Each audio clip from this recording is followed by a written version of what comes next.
Hi folks, I'm Nathan with Two Guys in a Ride, and welcome to our how-to video on the 2022 Polestar 2. Today I'll be covering the driver's information and infotainment screens. I'll do a general overview, show you how to access information, and do a deep dive. Let's get started. Today we're working with our friends at Polestar of Minneapolis. All right, so on the driver's dashboard here, it's a 12.3-inch screen, and it's fully digital, but there isn't a whole lot you can customize. So I'll show you what you can do. Starting with this button right here. So I've got this view, and then I've got this map view, which just shrinks up all the gauges. All right, and then this would be your dynamic cruise control, your lane keeping assist, all that would show up right in the middle between the two sets of windows right there. Now you do have an additional button right here in the middle, and if I press that, you get trip information. Okay, so if I want to view that, I can just click there. To get rid of that though, you have to click this button again. Otherwise, you reset it. Okay, so there is a place in the infotainment screen where you can customize a little bit more about what you see at the very bottom next to the lane keeping assist symbol. And I'll show you that when we get to the infotainment screen.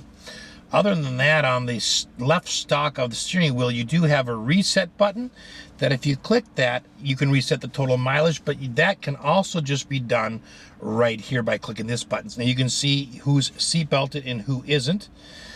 So that's kind of a handy deal. Now up at the very top of the screen, of course, you got your automatic windshield wiper, rain sensing windshield wiper symbol that's on. And then you have got your lane keeping assist, you got the outdoor temperature, and that's it, that shows up at the top. So let's just talk about the gauges that are on there. So on the far left, of course, you got your gear selector indicator, you got your sign reading, and then of course you have got your digital speedometer. And then down below you've got total hours driven, and then you've got your cruise control and your lane keeping assist symbols. And then over on the far right, you've got a gauge that'll show you if the battery's charging or using power. If it's using power, it'll go white to the right, and if it's charging, it'll go white to the left. And then of course it says you're 96% charged, and then down below it does give you your range, which is awesome. All right. Other than that, that's it for the driver's information screen. Next, we're going to move over to the infotainment screen. All right, so the infotainment screen is a Google-based system, and it is phenomenal. It really is. It means, I think, a huge difference to the automotive world. It's going to update just like your smartphone does. It's going to operate pretty much just exactly like your Android phone does. It's using Google Maps. You never have to worry about an update or an SD card or anything. So it's really, really neat. Now, the way the screen is set up, it's an 11.2-inch screen. It does have a Harman Kardon sound system in this particular vehicle, which is 600 watts and 13 speakers.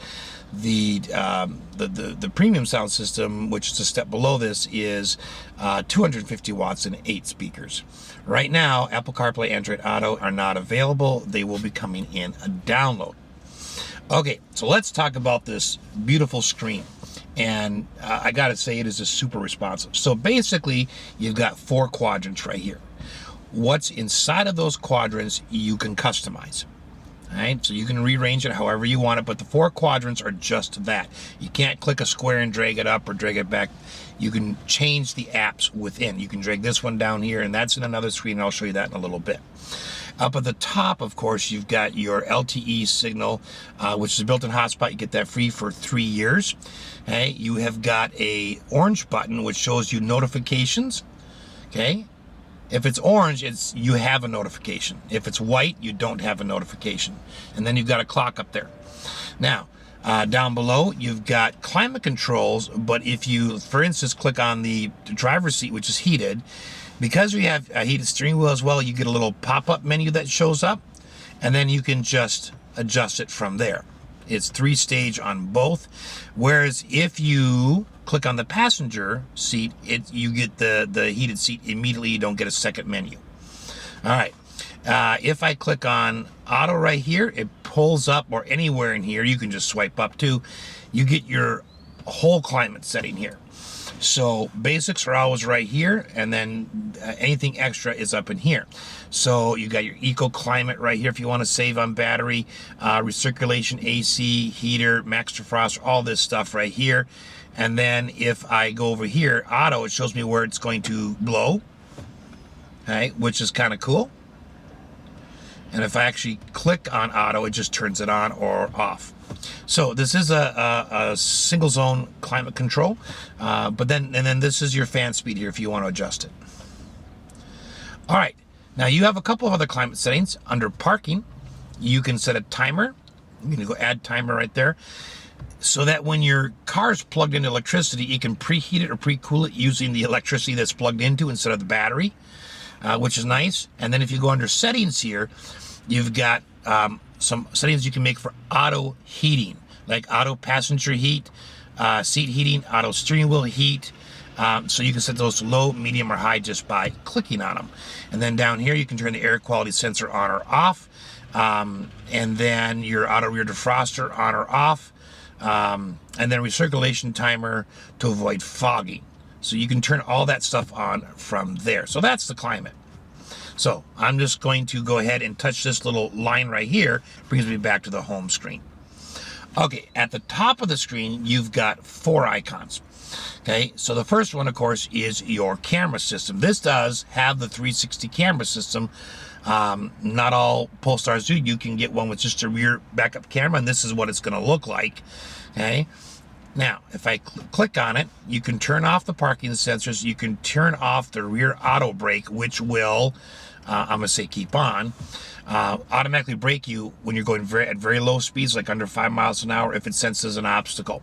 You do have the dynamic swivel guidelines right there. Okay, and if I click it, I just click on the 360 and I go right back to the overall view here.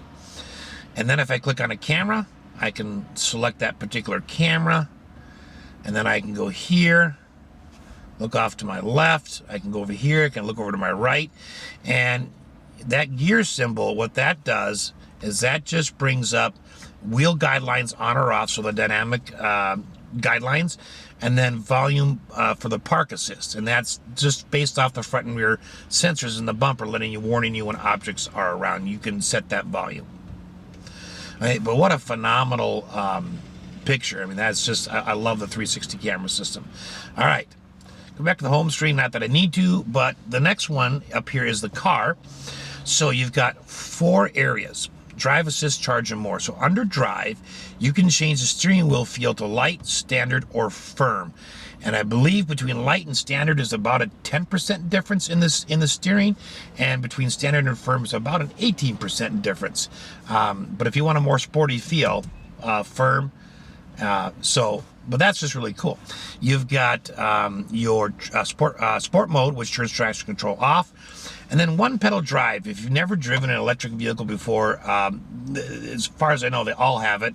You can turn it off, but if I turn it to low, when I let off the accelerator, it's going to start to basically feel like it's braking, and what it's doing is regenerating power. So this would be low, and then standard would give you a little more braking, so you can almost drive with one pedal and not using the brakes. Now, creep is basically your auto brake. So in other cars, you know, you have a thing where you come to a stop, you push the brake, you let it go, and the car stays stopped until you touch the accelerator. That's what creep is. So if you turn creep on, okay, creep is going to allow you to not stop. So you can let your foot off the brake, and if you're on an incline, it'll creep forward a little bit like a standard car. Turn creep off, and when you come to a stop, it's locked the brake on until you touch the accelerator. All right? So if I go to assist, these are all your safety systems. And there's 2 things on here to know. First of all, if it doesn't have a 3-dot thing, it's just a simple click to turn it off and then click to turn it on. So this is another one, blind spot on or off. And you'll get a little orange light in your mirror that lights up when it turns on. Those are simple on off. These ones give you a little more information with the 3 dots.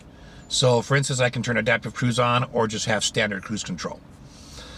This one's gonna give me a little more information. So this one clicks on or off. But if I click the three dots, I can now have lane keeping aid, both steering and vibration, just steering, or just vibration. So that's lane keeping. Roadside information, if I click on here, it's an on or off. However, if I click on the three dots, now I get visual. I want a visual warning or visual and sound. Okay, I can turn the whole speed limit warning thing off. And then if it's on, I can adjust the speed offset. Like, I don't want to be notified until I'm 5 over. Or, okay, zeros is, you can't go under. Okay, you can go 5, 10 miles an hour over. And then it'll notify you. Click the X there. Okay, collision avoidance, if I click on that, I can have it early, standard, or late. But it's very easy, I mean, overall. And I love the huge picture. There's no sliding things. It's just all really easily laid out. For charge here, you can set the amount of charge. Polestar recommends 90%. At first they recommended 80, but it's simply just a click and drag. Okay, you can adjust the number of amps that are going in. Okay, you can create a schedule if you want. And then, of course, it tells you there's no cable attached. Now, under more, you get these 6 possibilities. In addition to powering off the vehicle, this is the only way you can actually turn off the vehicle while you're inside the vehicle. All right, car status. Okay, no warnings, all is good. You gotta love that. Okay, tire pressure. I can look at service. Okay, I'll tell you when it's recommended in 715 days or roughly 18,500 miles. Okay, go back here. Let's go under interior lights. So you can set the intensity of the interior lights to high, low, or off. You can set the mood light intensity to same thing, off, low, or high. Okay. Under mirrors, okay, you can have the mirrors tilt in reverse, just the driver, just the passenger, or both. You can fold mirrors when locked, so you lock the car and it folds. Okay? And sometimes an electric car, you're not sure you turned it off, even though the car shuts off automatically. But if you leave that on and you walk away from the car and the mirrors are folded, you're going to remember that you locked the car. All right. Mirror dimming, okay, that's for this one, so you can have standard, dark, or light. Now, you can manually fold the mirrors by holding both the left and right mirror buttons on the door down together at the same time, and they'll fold in, and if you press them again, they'll fold out. All right, locking. I mean, look how simple this is. I just love it that everything's big. It's simple choices, but they're still offering you a lot of information here. Audible locking feedback, off or on. Unlock, do you want a single door to unlock or you want all the doors to unlock? When you hit a remote unlock, do you want just the driver door or all doors? So this one has to do with when you touch the door handles, and then this one has to do with your remote. Now, you can have visual lock and unlock features. You can have lock on, unlock on, both on, or both off. And it just gives you visual feedback if you lock or you unlock. Okay. Exterior lights. Corner illumination. Simple, on or off. Active bending lights. These are all just on or off. Daytime running lights. Triple turn signal. So when you bump the turn signal, it'll give you 3 flashes, and then it will turn off automatically. A welcome light as you approach the car if you've got your phone connected or you have the key on you. Guidance light duration. So you get out of the car, you want the headlights to stand a little bit just till you get to the front door. You can set that from 30, 60 to 90 seconds. But look how simple that is. I mean, it's not a huge, long, complicated menu. They've really simplified it while still offering you lots of options. Wiper service position, if you need to service that, you can turn that on there. Rain sensor memory, on or off.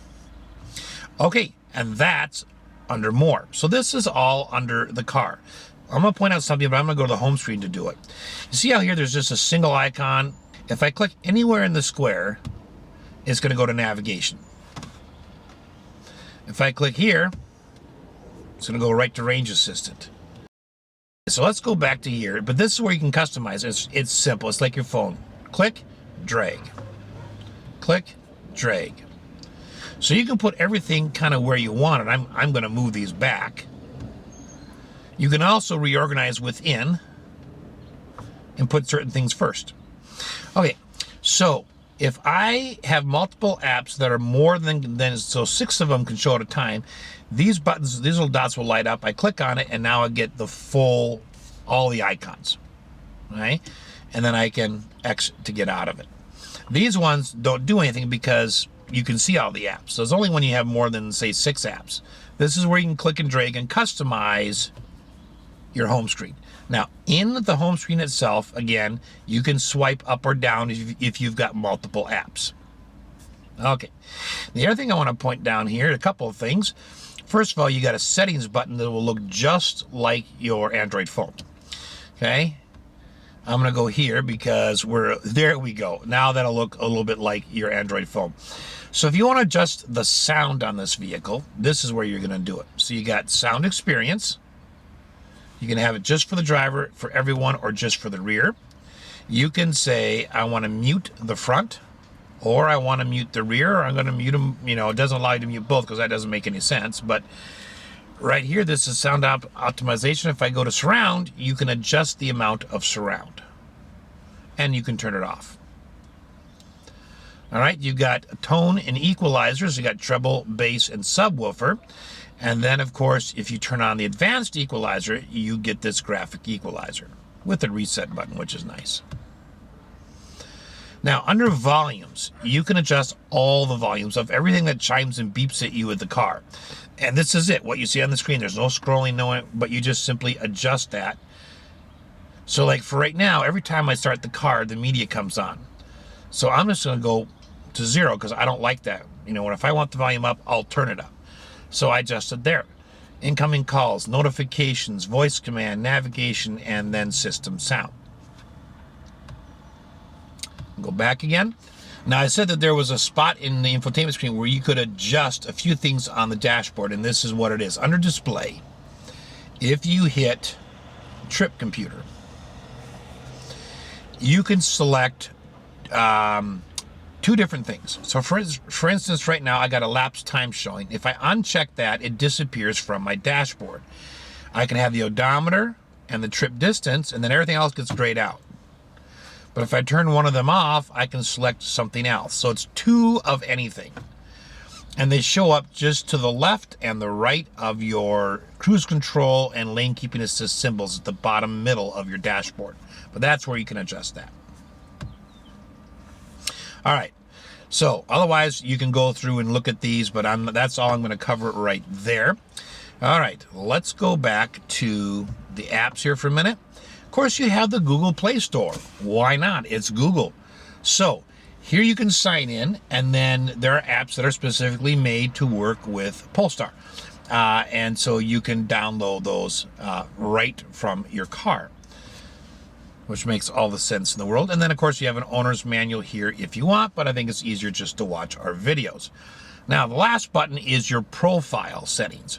So you can add a profile here, you can log out, you can have multiple profiles, and you can set them to be recognized by the key fob. You can also set them to be recognized by your phones. So the minute you get in, it recognizes your phones, and it makes all the adjustments for you. All right, so let's go back to the home screen, because we're going to try a couple of things. First of all, let's talk about navigation. All right, so on navigation, the easiest way to do this really is to do voice command. And you don't even have to press the voice command button, which is on the steering wheel, and it would just be a quick push and release. I'm just going to use the catchphrase. So here we go. Hey Google, take me to Dairy Queen. There's a Dairy Queen treat 0.3 miles away. Navigate to that one. Number 4. All right, Dairy Queen Grill and Chill 4.8 miles away.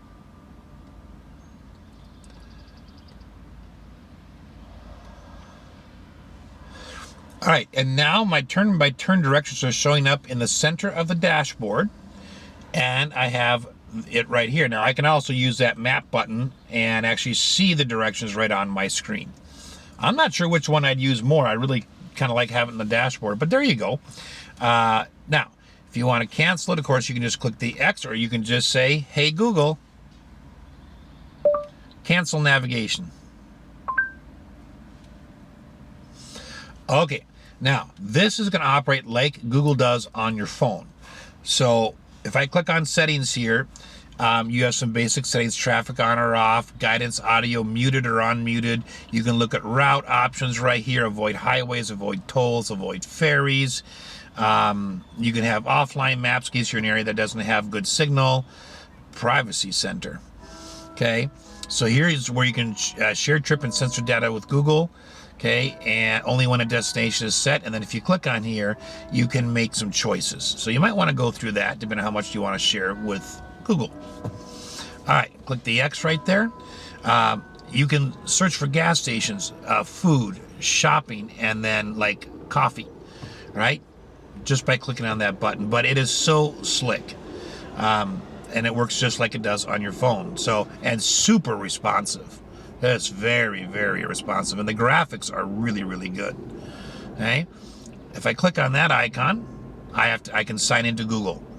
Okay, so meaning it's going to keep track of your recent trips, where you go often.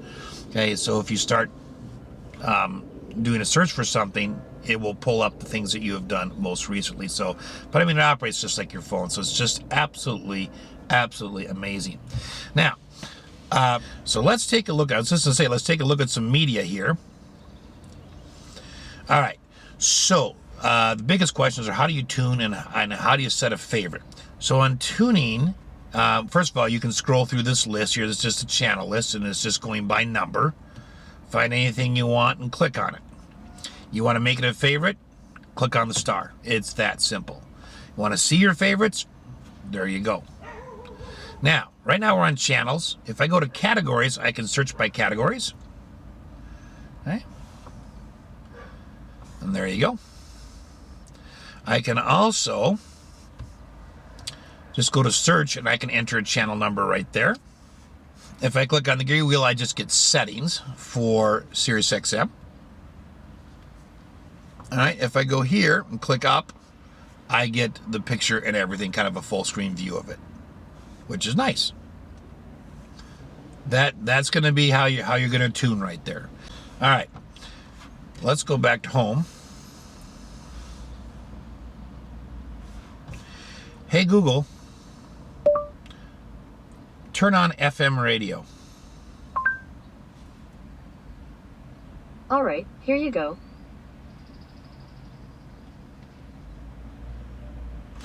All right, so here we go. And if I click on it, here's my FM radio. It's going to look just the same as Sirius XM. I can scroll through different channels right here. I can see the whole picture if I want. Now, once I do that and I'm in the whole picture, if I use these little buttons, then I can skip to the next available station. So that would be the sort of the third way you could tune. But you got to open up that window to do it. Of course, you can look at your favorites, and then you could also just star something as your favorite. But that is media. Okay, so Sirius XM, FM, and then of course you can download your favorite apps right here. What I'm going to do right now is I'm going to hook up my phone. So I'm going to just click on this. I'm going to open up my phone. I am going to go to settings, make sure Bluetooth is on. I'm going to click on Bluetooth, and then I'm going to hit connect. And I'm going to say pair new device. And it'll come up on my phone as Polestar PS2. Okay, it's not showing up yet, but I got Nathan's phone here, so I'm going to click on that. I want phone and I want media, but you could turn one of those off. Okay, hit next. It's pairing. Now it gives me this number, and it wants to know if it's the same on my phone. It is, so on my phone I'm going to hit pair. And then I'm going to say, ask me if I want to allow contacts and favorites to sync. I don't, because it's not my car. If this is your car, you'd want to click allow. All right, we're going to hit done. Okay, I'm going to hit done. No, for now. If this is your phone, you do that. Okay, so now if I go back to home, If I go up here to Bluetooth, okay, it now goes directly to my phone. So for instance, if I wanted to do Pandora off my phone, then it should, yep, there it is. Now I got the volume shut off, but there it is coming through Bluetooth. So that's a very simple hookup, and eventually when Apple CarPlay comes, I don't know yet if it'll be a wired connection or an unwired connection. I hope it's wireless. But, so that's how you hook up your phone. That's it for the infotainment screen on the 2022 Polestar 2. I hope this has been helpful. Thanks for watching.